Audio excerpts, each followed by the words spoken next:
Chapter का नाम है सत्ता में साझेदारी की कार्यप्रणाली। ठीक है, अध्याय नंबर 2 है। वस्तुनिष्ठ प्रश्न को सॉल्व करेंगे, फ्री टेस्ट है ये। मैट्रिक के साथ ही हम नौकरी की भी तैयारी करेंगे। इसमें देखेंगे कौन कौन क्वेश्चन कंपटीशन में भी पूछता है। इस चित्र को इस चैप्टर से समझो, जो आगे हमें पढ़ने में समझने में काम आएगा। क्या लिखा हुआ है? सत्ता में साझेदारी। हमने दिखाया था कुर्सी में सारा लोग बैठने के लिए तैयार था, तो सब कैसे बैठ सकता है, तो उसकी कार्यप्रणाली। तो देखो उसकी कार्यप्रणाली है, ये अपना संसद भवन है। हालांकि अब जो संसद भवन है उसका स्वरूप बदल गया है। यहाँ लोग जो है गांव में हैं, ठीक है। यहाँ पे विधानसभा है। कहाँ पे विधानसभा? यहाँ पे विधानसभा है। उसी तरह विधानमंडल है, अलग अलग प्रकार है। यहाँ लोग आपस में नगर में बैठ करके शासन कैसे किया जाए उस पर चर्चा कर रहे हैं।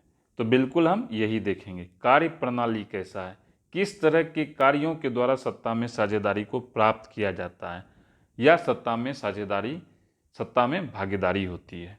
तो चलो हम लोग इसको देखते हैं।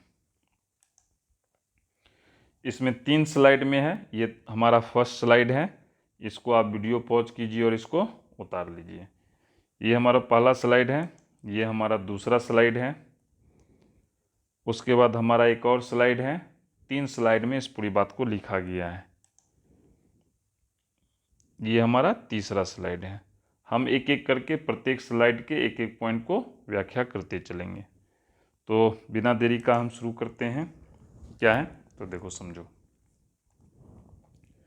राजनीतिक प्रक्रिया में सत्ता के साझेदारी का प्रयास होता है। यदि जाति, धर्म, रंग, भाषा आदि पर आधारित मानव समूहों को सत्ता में साझेदारी नहीं मिलती है, तो उनके असंतोष एवं टकराव से सामाजिक विभाजन, राजनीतिक अस्थिरता, सांस्कृतिक ठहराव एवं आर्थिक गतिरोध उत्पन्न होते हैं। जैसे श्रीलंका में आज़ाद कब हुआ था? श्रीलंका 1948 में, लेकिन इसको 1972 में अपना गणतंत्र मिला था। ये उसके बावजूद ब्रिटेन के डोमिनियन कंट्रोल में था। श्रीलंका में सिंगली समुदाय द्वारा तमिल समुदाय की अपेक्षा से उपजा गृह युद्ध। समझते हैं पूरी प्रक्रिया को। देखो क्या कहता है। राजनीतिक प्रक्रिया, राजनीतिक का क्या मतलब हुआ? राज करने की नीति, चाहे वो नीति कैसी भी हो। उसमें क्या होता है? सत्ता में साझेदारी का प्रयास होता है कि सत्ता में सभी लोगों की सहभागिता हो, इसका प्रयास होता है। कहता है कि अगर सत्ता में साझेदारी नहीं हो तो सबसे पहले बात है किसकी साझेदारी नहीं हो। किसी जाति की साझेदारी छूट जाए, किसी धर्म का छूट जाए, रंग के आधार पे कुछ लोगों को छोड़ दिया जाए, भाषा के आधार पे किसी लोगों को सत्ता में साझेदारी नहीं दिया जाए, तो क्या होगा? इस पर जो आधारित मानव समूह है उनमें असंतोष और टकराव होगा। तो जब असंतोष होगा तो टकराव होगा, तो फिर क्या होगा? सामाजिक विभाजन होगा। समाज में लोग एक साथ मिलकर नहीं रहेंगे, वो अलग अलग होंगे। राजनीतिक अस्थिरता होगी, किसी एक तरह का शासन नहीं होगा, हिंसा होगी। सांस्कृतिक ठहराव होगा। सांस्कृतिक ठहराव बोले तो अलग अलग लोगों का मेल जोल होना बंद हो जाएगा। और आर्थिक गतिरोध होगा। आर्थिक गतिरोध क्यों होगा? लोग अब क्या करेंगे? कमाने के बजाय लड़ने में विश्वास करेंगे। इसका एक बेहतरीन उदाहरण हमें श्रीलंका में है। श्रीलंका में गृह युद्ध हुआ। क्यों हुआ गृह युद्ध? तो वहाँ तमिल समुदाय को उपेक्षा की दृष्टि से देखा गया। किसने देखा? तो सिंगली समुदाय के लोगों ने देखा। यहाँ पर एक इम्पोर्टेंट पॉइंट है, आज़ाद हुआ था श्रीलंका कब? 1948 में, लेकिन इसको रिपब्लिक बनने में लग गया 28 साल। कितना साल हुआ? 72 में 24 साल हो गया ना, 24 साल लग गया। यानी 1972 में ये रिपब्लिक बना। हम लोग रिपब्लिक 26 जनवरी 1950 को ही हो गए थे, है ना। तो इसमें देखते हैं क्वेश्चन क्या सब पूछेगा। पहला क्वेश्चन पूछेगा, किस प्रक्रिया में सत्ता के साझेदारी का प्रयास होता है? तो पहला हो जाएगा आंसर, राजनीतिक प्रक्रिया में।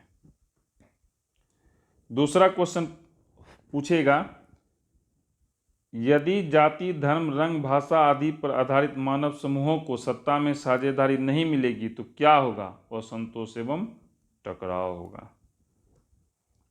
तीसरा क्वेश्चन पूछा है, श्रीलंका कब आज़ाद हुआ? तो आंसर होगा 1948 में आज़ाद हुआ। फिर पूछेगा श्रीलंका में किन दो समुदाय के बीच गृह युद्ध हुआ, तो आंसर हो जाएगा सिंगली समुदाय और तमिल समुदाय के बीच में। फिर क्वेश्चन पूछेगा सिंगली समुदाय किस देश से संबंधित है, तो आंसर हो जाएगा श्रीलंका से संबंधित है। इससे इतना क्वेश्चन पूछा जा सकता है। तो क्वेश्चन और आंसर को याद करने के बजाय अच्छा है आप लाइन याद कीजिए और उससे कोई भी क्वेश्चन पूछता है तो उसको आप जवाब दे दीजिए। आगे बढ़ते हैं। क्या है? सत्ता में साझेदारी यानी सबकी सहमति विभिन्न समुदायों के बीच टकराव को कम करती है। नेपाल में राजशाही कान तथा बोलीविया महादेश दक्षिणी अमेरिका का जलीय युद्ध सत्ता में साझेदारी का प्रत्यक्ष एवं अप्रत्यक्ष उदाहरण है। लोकतंत्र में ताकत सभी के हाथ में होती है। समझते हैं।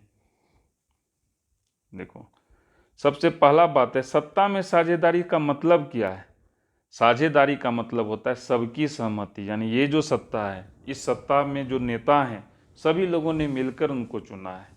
तो जब सभी लोग मिलकर चुनेंगे तो क्या होगा, समुदाय के बीच टकराव नहीं होगा, यानी टकराव को ये कम कर देता है।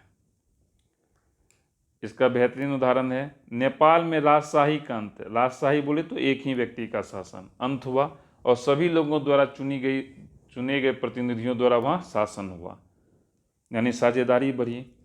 बोलीविया किस महादेश के अंतर्गत है, दक्षिणी अमेरिका के महादेश के अंतर्गत है। यहाँ जलीय युद्ध हुआ और जलीय युद्ध में क्या हुआ, औरत मर्द सभी ने भाग लिया। तो ये सब सत्ता में साझेदारी का प्रत्यक्ष एवं अप्रत्यक्ष उदाहरण है। अब है इसका बेहतरीन उदाहरण कौन है शासन का, तो लोकतंत्र। क्यों लोकतंत्र अच्छा है, क्योंकि लोकतंत्र में ताकत सभी लोगों के हाथ में होती है। अभी अगर हम लोगों ने प्रधानमंत्री नरेंद्र मोदी को अपने देश का सर्वोच्च नेता चुना है तो सभी लोगों ने उसे वोट दिया है, चाहे वो किसी धर्म और किसी जाति के हो। तो देखते हैं इसमें क्वेश्चन क्या सब पूछेगा। पहला क्वेश्चन पूछेगा सत्ता में साझेदारी विभिन्न समुदायों के बीच क्या कम करती है, तो आंसर हो जाएगा टकराव कम करती है। दूसरा क्वेश्चन पूछेगा बोलीविया किस महादेश में है, तो आंसर हो जाएगा दक्षिणी अमेरिका में है। फिर पूछेगा बोलीविया में किस प्रकार का युद्ध हुआ, तो आंसर हो जाएगा जलीय युद्ध हुआ। फिर पूछेगा लोकतंत्र में ताकत किसके हाथ में होती है, तो आंसर हो जाएगा सभी के हाथ में होती है। क्लियर हो गया। अब हम लोग आगे बढ़ते हैं, देखते हैं क्या है हमारे लिए। आधुनिक लोकतंत्र में सत्ता की साझेदारी का लोकप्रिय स्वरूप संघवाद एकात्मक शासन व्यवस्था का उल्टा है। संघीय व्यवस्था दो तरीकों से गठित होती है। पहला, जब कई स्वतंत्र एवं संप्रभु राज्य आपस में मिलकर समान संप्रभुता को स्वीकार कर एक संघीय राज्य का गठन करते हैं, जैसे संयुक्त राज्य अमेरिका, स्विट्जरलैंड और ऑस्ट्रेलिया। समझते हैं इसको क्या है। लोकतंत्र आ गया, लोकतंत्र में सभी लोगों की भागीदारी होती है। तो अब कहता है कि लोकतंत्र किस तरह का हो। तो अभी जो हमारा आधुनिक लोकतंत्र है सभी देशों में लगभग लोकतंत्र है। तो कहता है उसका लोकप्रिय स्वरूप क्या है, संघवाद है। संघवाद क्या हुआ, संघ क्या होता है, कई लोगों का जमाव ही संघ होता है, यानी एक से ज़्यादा लोग। तो ये एकात्मक शासन व्यवस्था का क्या हुआ, एक तरह से उल्टा है। एकात्मक बोले तो एक और संघ बोले तो कई लोग। तो ये क्या हुआ, एक दूसरे का विपरीत हुआ। अब कहता है संघीय व्यवस्था जो किस तरह से गठित होगा, लोग किस तरह से संघ बना सकते हैं। तो कहता है संघीय व्यवस्था दो तरीकों से गठित होती है। पहला, इस बार अभी हम पहला का चर्चा कर रहे हैं, उसके बाद हम दूसरे का चर्चा करेंगे। तो कहता है पहला में क्या होता है, कई स्वतंत्र एवं संप्रभु राज्य, राज्य, इसको समझो।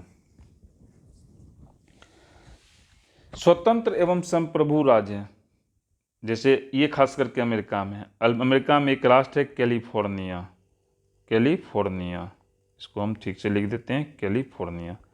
एक राज्य है इंडियाना। दोनों राज्य हैं, ये दोनों स्वतंत्र था। ये दोनों क्या किया, मिल करके यूएसए में आ गया। तो इस तरह का जो सरकार होता है उसको हम लोग संघीय राज्य कहते हैं। क्या कहते हैं, संघीय राज्य होते हैं। ये भी एक देश है, ये भी एक देश है, यानी दो देश मिल करके कहा हम लोग मिल जाते हैं, एक तरह का देश बना लेते हैं, तो वो हो गया संघीय राज्य। और इस तरह का व्यवस्था कहाँ है, संयुक्त राज्य अमेरिका में है, स्विट्जरलैंड में है और ऑस्ट्रेलिया में। इसका भी अलग संविधान है, इसका भी अलग संविधान, और दोनों का एक कॉमन संविधान है। अमेरिका में खास करके जब वहाँ की मूवी देखोगे तो उस मूवी में बहुत बार चर्चा है कि ये राष्ट्र इस समय, ये राज्य इस समय यूएसए में मिला, ये राज्य इस समय यूएसए में मिला। जब हॉलीवुड की मूवी देखोगे तो उसमें इस बात का चर्चा है। तो इसमें हम देखते हैं क्वेश्चन क्या सब पूछेगा। तो पहला क्वेश्चन इसमें पूछेगा,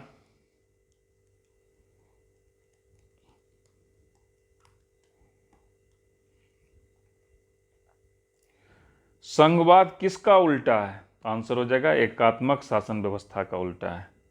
दूसरा क्वेश्चन पूछेगा, संयुक्त राज्य अमेरिका किसका उदाहरण है? तो आंसर हो जाएगा संघीय राज्य का उदाहरण है। फिर पूछेगा, संघीय व्यवस्था कितने तरीकों से गठित होती है? तो आंसर हो जाएगा 2 तरीकों से गठित होती है। इतना ही इससे पूछेगा। आगे बढ़ते हैं। अब पहला हमने पढ़ लिया है, अब हम दूसरा पढ़ रहे हैं। दूसरा, जब किसी बड़े देश को अनेक राजनीतिक इकाइयों में बांटकर, यहाँ बताकर है, इसको हम बांटकर लिख देते हैं, लिखने में मिस हो गया, बांटकर, वहाँ प्रांतीय सरकार और केंद्र में अन्य सरकार की स्थापना की जाए, जैसे भारत की संघीय और संसदीय शासन प्रणाली। संघ राज्य की विशेषता है लिखित संविधान, शक्तियों का विभाजन, सर्वोच्च न्यायालय आदि। समझते हैं इसको। पहला तो हम लोग पढ़ लिए हैं, अब हम लोग दूसरा पढ़ने जा रहे हैं। ठीक है, दूसरा क्या है? इसमें क्या किया गया, एक बड़े देश को, जैसे भारत जैसा विशाल देश है, उसको अनेक राजनीतिक इकाइयों में बांट दिया गया और प्रांतीय सरकार बनाया गया और एक जगह अन्य सरकार बनाया गया केंद्र में। जैसे भारत है तो कहा भारत को क्या किया, छोटा छोटा राज्यों में बांट दिया गया, जैसे बिहार, यूपी, उसमें यहाँ पे केंद्र की सरकार बनी और यहाँ पे बिहार है, यहाँ पे यूपी है, यहाँ पे महाराष्ट्र है। ठीक है, इस तरह से कर दिया गया। इसलिए भारत की जो व्यवस्था है उसको हम लोग संघीय और संसदीय शासन प्रणाली कहते हैं। क्लियर हो गया? अब यहाँ पे देखते हैं संघ राज्य की विशेषता क्या है। तो पहला है लिखित संविधान, दूसरा है शक्तियों का विभाजन और तीसरा है सर्वोच्च न्यायालय। तो हम लोग देखते हैं इसमें क्वेश्चन क्या क्या पूछेगा।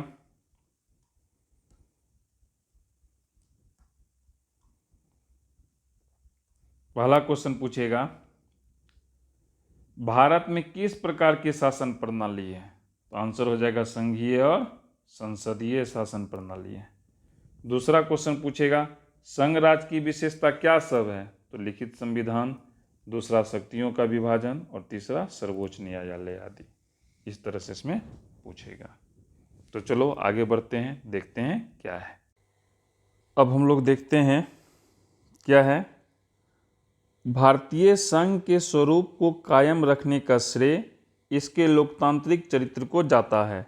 जैसे कुछ राज्यों का गठन एक भाषाई समुदाय के लोगों को एक भौगोलिक क्षेत्र के अंदर लाने के लिए किया गया।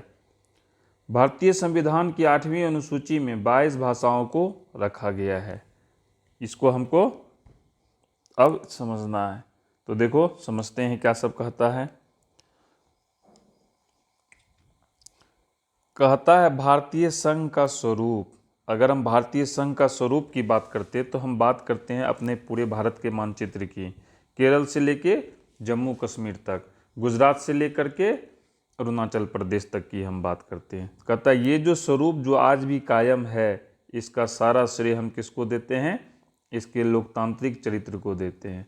लोकतांत्रिक चरित्र का यह मतलब हुआ, अगर आंध्र प्रदेश, यहाँ पर अरुणाचल प्रदेश है, ठीक है, अरुणाचल प्रदेश में क्या है, जनसंख्या काफ़ी कम है, लेकिन अगर इन लोगों को कुछ ऐसी बातें हैं जो ये बात बहुसंख्यक आबादी से मनवाना चाहते हैं, तो बहुसंख्यक आबादी इनकी बातों को मान लेती है। ऐसा क्यों है? क्योंकि लोकतंत्र है, सबकी बातें सुनी जाती है।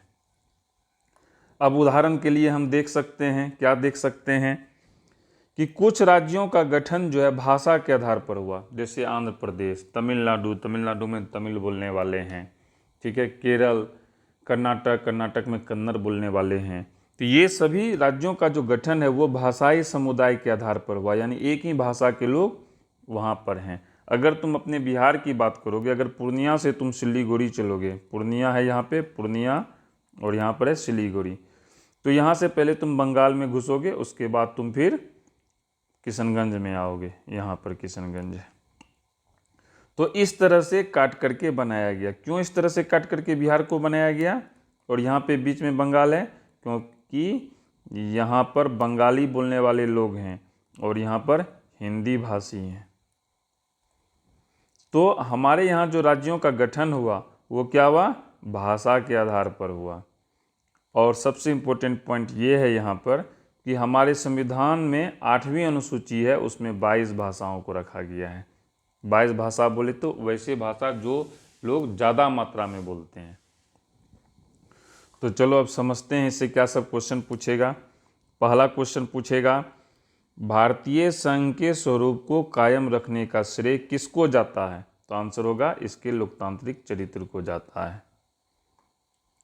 दूसरा क्वेश्चन पूछेगा, 22 भाषा संविधान की किस अनुसूची में है? तो आंसर हो जाएगा 8वीं अनुसूची में है। तीसरा क्वेश्चन पूछेगा, भारतीय संविधान की 8वीं अनुसूची में कितनी भाषाएं हैं? तो आंसर हो जाएगा 22 भाषाएं हैं। इस तरह से इसमें क्वेश्चन पूछेगा। क्लियर हो गया? अब हम लोग आगे बढ़ते हैं, देखते हैं आगे क्या है। भारत में संघ एवं राज्य के अधिकारों को 3 सूची में रखा गया, संघ सूची, राज्य सूची एवं समवर्ती सूची। भारत जैसे विशाल देश में सत्ता को तीसरे और सबसे निचले स्तर स्थानीय स्वशासन तक विकेंद्रित किया गया। स्थानीय स्वशासन को राज्य के नीति निर्देशक सिद्धांतों के अनुच्छेद 40 में स्थान दिया गया है। ये पूरा है, इसको समझते हैं। भारत में राज चलाना है, शासन को कायम रखना है, तो उसके लिए संघ बोले तो केंद्र सरकार, राज्य बोले तो बिहार सरकार, सबके अधिकारों को 3 सूची में रखा गया है। पहला है संघ सूची, इस पे केवल केंद्र सरकार ही कानून बना सकती है। दूसरा है राज्य सूची, इस पे बिहार सरकार ही केवल कानून बना सकती है। एक है समवर्ती सूची, इस पे दोनों कानून बना सकती है। लेकिन कभी अगर राज्य और केंद्र में झगड़ा हो जाए तो केंद्र द्वारा बनाया गया कानून ही मान्य होगा। क्लियर हो गया? अब है यहाँ पर जो हम पढ़े हैं सिर्फ केंद्र का कानून पढ़े और राज्य का कानून पढ़े, लेकिन इतने बड़े राज्य में शासन के निचले पायदान तक जाने के लिए एक तीसरा स्तर की आवश्यकता थी, जिसको हम लोग क्या कहते हैं? स्थानीय स्वशासन कहते हैं। क्या कहते हैं? स्थानीय स्वशासन कहते हैं। इसको तीसरा और सबसे निचला स्तर माना गया है, इसलिए यहाँ पे लिखा है। क्या लिखा है? भारत जैसे विशाल देश में, अपना देश काफ़ी विशाल है, अगर हम बिहार की बात करते हैं तो बिहार पटना में ही सीमित हो जाएगा, और हमको पटना से खगड़िया का भी एक गांव पहुंचना है, तो उसके लिए हमको एक तीसरा स्तर और सबसे निचला स्तर बनाया स्वशासन की, वहाँ के लोगों द्वारा है। स्थानीय मतलब जो उस स्थान से संबंधित है, स्व मतलब अपना, शासन मतलब शासन, यानी अपना शासन। क्लियर हो गया? अब देखो, कोई भी चीज़ तब तक नहीं सफल होगा जब तक वो कानून का रूप नहीं कर ले। स्थानीय स्वशासन तब तक सफल नहीं होगी जब तक इसको कानून की मान्यता नहीं हो। तो इसके लिए क्या किया गया? इसके लिए स्थानीय स्वशासन को राज्य के नीति निर्देशक सिद्धांतों के अनुच्छेद 40 में स्थान दिया गया है। कहाँ दिया गया है? अनुच्छेद 40 में। किस में? तो राज्य के नीति निर्देशक सिद्धांतों में।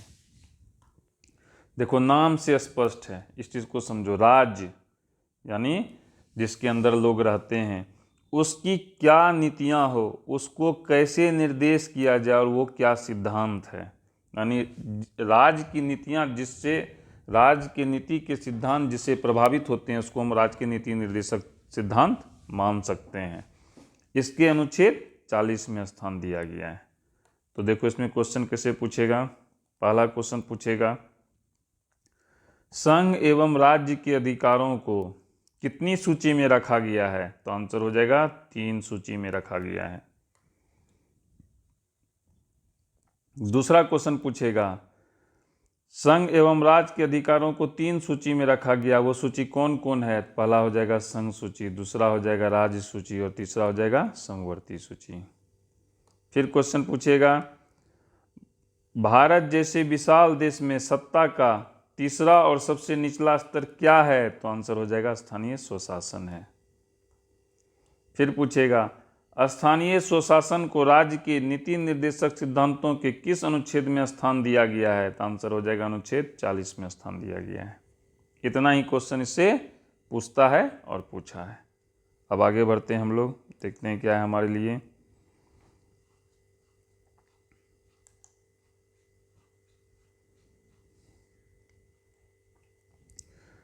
पंचायती राज प्रणाली की विधिवत शुरुआत बलवंत राय मेहता समिति की अनुशंसाओं के आधार पर 2 अक्टूबर 1959 को राजस्थान के नागौर जिले से हुई। 1959 में ही आंध्र प्रदेश में पंचायती राज व्यवस्था लागू की गई। पूरे देश में पंचायती राज व्यवस्था में एकरूपता लाने के उद्देश्य से 1991 में 73वां संविधान संशोधन विधेयक संसद में लाया गया, जो 22 दिसंबर 1992 में लोकसभा एवं राज्यसभा से पारित हो गया। इसको अब हम लोग समझते हैं। पहला क्वेश्चन, ठीक है, क्या है? अब स्थानीय स्वशासन आ गया। तो स्थानीय स्वशासन में लोगों की जो सहभागिता होगी वो पंचायती राज प्रणाली से होगी। तो ये जो पंचायती राज प्रणाली है, जिसमें हम मुखिया चुनते हैं, वार्ड मेंबर चुनते हैं, मेयर भी चुनते हैं, इसकी विधिवत शुरुआत हुआ 2 अक्टूबर 1959 को। पता है 2 अक्टूबर का डेट क्यों चुना गया? क्योंकि 2 अक्टूबर को महात्मा गांधी जी का जन्म हुआ था और महात्मा गांधी जी ग्राम को मजबूत करने पर बल दिया करते थे। इसलिए 2 अक्टूबर 1959 को राज्य था राजस्थान और उसका जिला था नागौर, वहाँ से इसकी शुरुआत की गई। और ये जो शुरुआत की गई, तो कोई भी कानून ऐसे शुरुआत नहीं होता, उसके लिए कमेटी बनती है। वो क्या करती है? स्टडी करती है। स्टडी करने के बाद सरकार को अपना कुछ रिकमेंडेशन देती है। तो वो जो समिति थी, वो समिति थी बलवंत राय मेहता समिति। इसी के अनुशंसा पर हुआ था। राजस्थान के एक ही जिला में हुआ था, ध्यान दो, राजस्थान के एक ही जिला में हुआ था।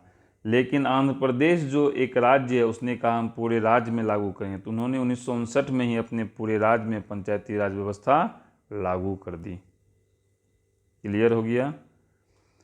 लेकिन अब क्या था, कोई राज्य लागू किया, कोई राज्य लागू नहीं किया। कहीं पे पंचायती राज व्यवस्था का स्वरूप कुछ और है और कहीं पे कुछ और है। इसलिए पूरे देश में पंचायती राज व्यवस्था में एक रूपता मतलब एक जैसा, एक मतलब अकेला, रूप मतलब रूप के उद्देश्य से 1991 में एक संशोधन किया गया। और वो जो संशोधन था वो 73वां संविधान संशोधन था। इसके पहले 72 हो चुका था। इस विधेयक को संसद में लाया गया, जो कि 22 और 23 दिसंबर 1992 को, एक साल बाद, लोकसभा एवं राज्यसभा दोनों से पारित हो गया और ये कानून बन गया। तो चलो अब हम लोग इसमें देखते हैं क्वेश्चन क्या पूछता है। पहला क्वेश्चन होगा, पंचायती राज प्रणाली की शुरुआत किस समिति के अनुशंसाओं के आधार पर हुआ? तो आंसर हो जाएगा बलवंत राय मेहता।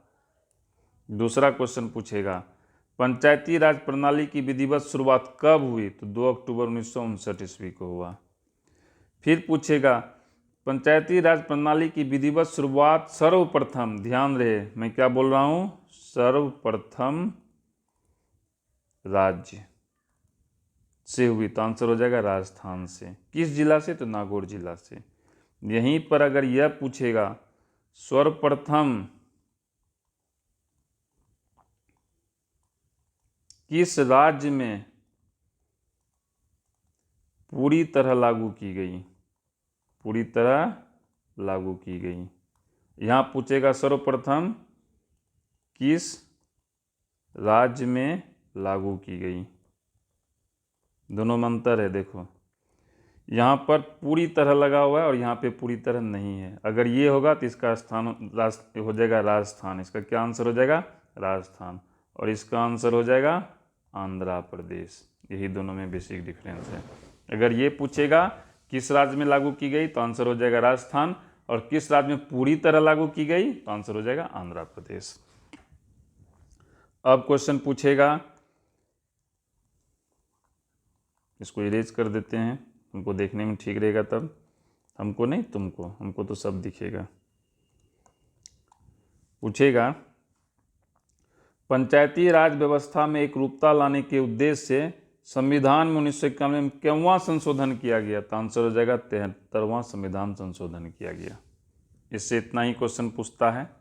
अब हम लोग आगे बढ़ते हैं, देखते हैं क्या है हमारे लिए। अब हम लोग बिहार आ जाते हैं।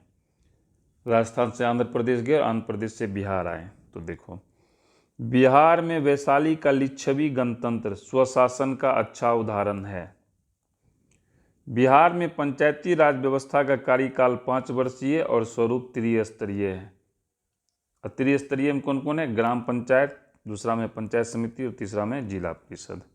इसको अब हम लोग समझते हैं। चलो देखो, यहाँ कहता है कि आधुनिक काल में हम कानून बना रहे हैं। आज से कई साल पहले बिहार में वैशाली एक जिला है, वहाँ पर एक गणतंत्र था लिच्छवी, जहाँ लोग खुद से राजा का चुनाव करते थे। तो ये स्वशासन का एक बेहतरीन उदाहरण है, यानी सब कुछ लोगों ने बिहार से ही सीखा है। बिहार में जो पंचायती राज व्यवस्था है उसका कार्यकाल 5 साल का है, लोगों को 5 साल के लिए चुना जाता है और इसका स्वरूप त्रिस्तरीय है। गांव में ग्राम पंचायत है, फिर पंचायत समिति है और जिला परिषद है, ये तीनों है। तो इसमें हम देखते हैं क्वेश्चन क्या सब पूछेगा। पहला क्वेश्चन पूछेगा पंचायती राज व्यवस्था का कार्यकाल कितना वर्षीय है? तो आंसर हो जाएगा 5 वर्षीय है। दूसरा क्वेश्चन पूछेगा पंचायती राज व्यवस्था का स्वरूप कैसा है? तो आंसर हो जाएगा त्रिस्तरीय। फिर पूछेगा पंचायती राज व्यवस्था का स्वरूप में पहले नंबर पर क्या है? तो आंसर हो जाएगा ग्राम पंचायत है। फिर पूछेगा दूसरे नंबर पे क्या है? तो आंसर हो जाएगा पंचायत समिति है। और पूछेगा तीसरा और अंतिम स्तर पर क्या है? तो आंसर हो जाएगा जिला परिषद। पहला को हम निचला भी कहते हैं, पहला को निचला स्तर भी बोला जाता है, पहला स्तर या निचला स्तर। दूसरे को दूसरा स्तर या मध्यम स्तर बोलेगा, कंफ्यूज नहीं होना है। दूसरा स्तर बोला तो वो भी पंचायत समिति, मध्यम स्तर बोला तो वो भी पंचायत समिति। तीसरा और ऊपर, तीसरा और ऊपर, इसको या तो तीसरा कहेगा या तो ऊपर कहेगा, इसमें कंफ्यूज नहीं होना है। तो अब हम लोग आते हैं, ठीक है, क्या आते हैं, अब पूछेगा, क्या पूछेगा कि बिहार में गणतंत्र स्वशासन का सबसे अच्छा उदाहरण क्या है? तो आंसर हो जाएगा वैशाली का लिच्छवी। इससे ज़्यादा नहीं पूछेगा। अब हम लोग आगे बढ़ते हैं, देखते हैं क्या है। बिहार में पंचायती राज अधिनियम 2006 के तहत महिलाओं के लिए 50% सीटें आरक्षित हैं। ग्राम सभा पंचायत की व्यवस्थापिका सभा है जिसकी बैठक वर्ष में कम से कम 4 बार होगी। ग्राम कचहरी ग्राम पंचायत की अदालत है जिसका प्रभारी सरपंच होगा। ग्राम कचहरी को दीवानी और फौजदारी मामले दोनों तरह के मामलों में सुनवाई का अधिकार है। इसको अब हम लोग समझते हैं, ठीक है। पहला, बिहार में कानून बना 2006 में जिसका नाम है पंचायती राज अधिनियम 2006। इसके तहत बिहार की महिलाओं के लिए 50% सीटें आरक्षित कर दी गई है। महिलाएं घर अच्छे से चलाती है तो देश भी अच्छे से चलाएगी, ठीक है। दूसरा चीज़ है, अब जो ग्राम पंचायत है उसमें एक होता है ग्राम सभा। यह पंचायत की व्यवस्थापिका सभा है कि पंचायत कैसे चलेगा, नाम से ही क्लियर है। व्यवस्था करेगी, व्यवस्था कैसे करेगी? जब सभी लोग बैठक में आएंगे तो वो बैठक साल में कितने बार होगी? 4 बार होगी। इसके अलावा ग्राम कचहरी है क्योंकि गांव में बहुत लड़ाई झगड़ा होता है, ठीक है। ग्राम कचहरी को ग्राम पंचायत की अदालत कहते हैं जिसमें प्रमुख कौन होगा? सरपंच होगा। इसका जो प्रभारी होगा वो क्या होगा? सरपंच होगा, जो फैसला करेगा। क्या करेगा? फैसला करेगा। तो ये जो ग्राम कचहरी है इसमें दोनों तरह का मामला, दीवानी और फौजदारी। फौजदारी कहे तो लड़ाई पीट, अब दीवानी कहे तो पैसा टका, दोनों तरह के मामले में सुनवाई का अधिकार है। तो देखो इसमें क्वेश्चन कैसे पूछता है। पहला क्वेश्चन पूछेगा पंचायती राज अधिनियम 2006 के तहत महिलाओं के लिए कितने प्रतिशत सीटें आरक्षित है? तो आंसर हो जाएगा 50% सीटें आरक्षित है। दूसरा क्वेश्चन पूछेगा पंचायत की व्यवस्थापिका सभा का क्या नाम है? तो आंसर हो जाएगा ग्राम सभा। दूसरा क्वेश्चन पूछेगा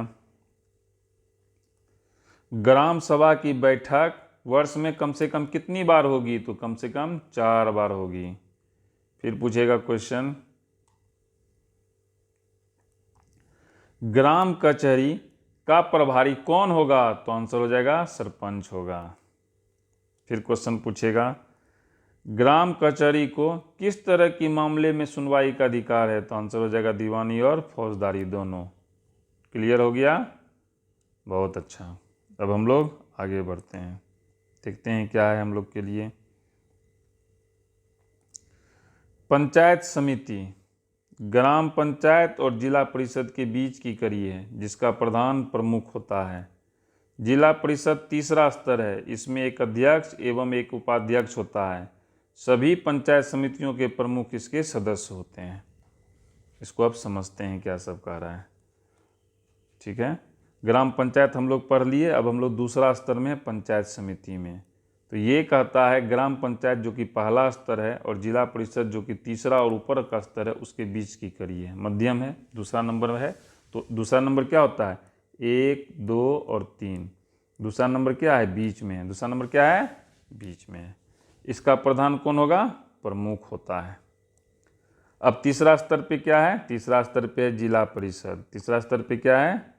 जिला परिषद। जिला परिषद जो है वो तीसरा स्तर है। क्या है? तीसरा स्तर है।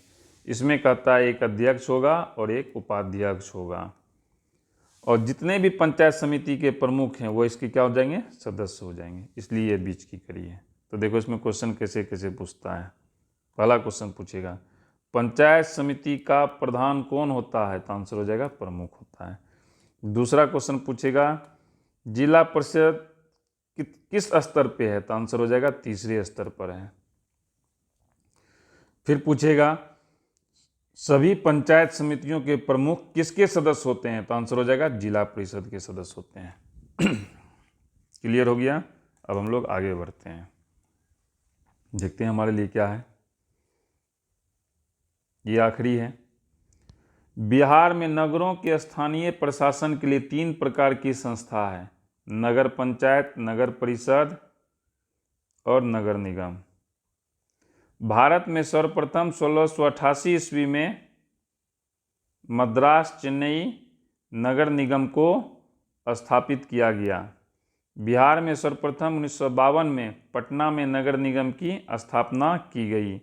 महापौर नगर निगम का प्रथम नागरिक माना जाता है। नगर निगम की आय का प्रमुख साधन है मकान कर, जल कर,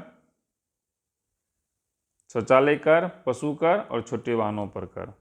ये सब इसका प्रमुख आय का साधन है। तो अब हम लोग इसको समझते हैं क्या है। तो चलो देखते हैं क्या है।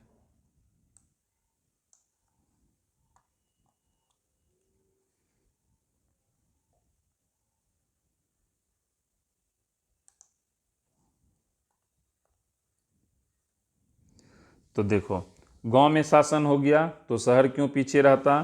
तो नगरों के लिए क्या बना? स्थानीय प्रशासन के लिए एक संस्था बनी, उसका नाम है नगर पंचायत, फिर है नगर परिषद, फिर है नगर निगम।